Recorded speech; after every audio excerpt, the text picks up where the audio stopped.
What is user input? Well, today we're going to jump into MindStudio and I'm going to explain to you what user input is and how you can use it to build an app without coding.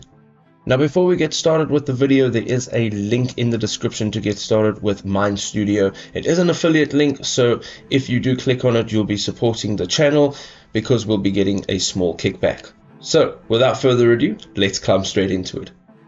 So a user input in MindStudio basically allows you to set up the parameters as to what kind of information will be added to start your flow. So it's quite self-explanatory. It is a user input. So if you click on it, you can go over to the left-hand side. You'll see user input, and I'm going to just click on this plus icon and I'm going to create a new user input. As you can see over here, you can choose the type of input. This is what type of content in the format the user will be adding in to the prompt that you will be creating. So in this case, using long text is probably the most popular because it allows the user to put in as much variable information as possible. You also have short text, you have text choice and image choice, and then there's a few others, as you can see here, such as things that we may be familiar with, such as upload file, upload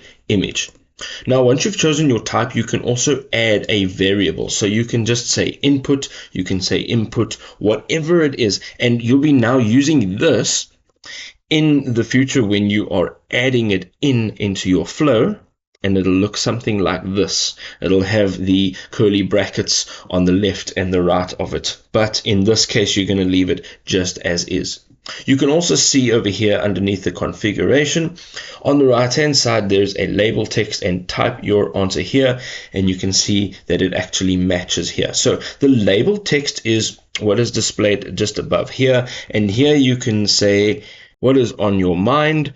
You can put pretty much anything that you'd like to put in over here, and the placeholder text will be, as you can see on the right hand side, it says type your answer here. It'll be right over here, and you can say start with one word, for example. You can also add an image in here, so this is optional. You can either upload it from your device or paste the image URL in over here. There are some advanced options as well, so you can add this in if you would like to, but essentially this is what it's going to look like, and you can find this over here under user inputs on your left hand side under explore, user inputs. You just use that drop down menu, and here it is over here. Now if you're going back to your main flow and you go into user input, you'll see on the right hand side here is where you can actually add that user input.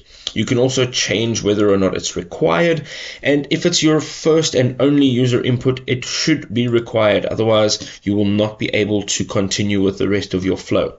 But if you'd like to change this, you can just click on the plus button, and as we just created this one, you can just say add. You can also create a new one directly from here, and these two now will be of the very first user input. Now to remove it, all you need to do is click on it and you can hit delete, or you can right click and use delete on the drop down menu.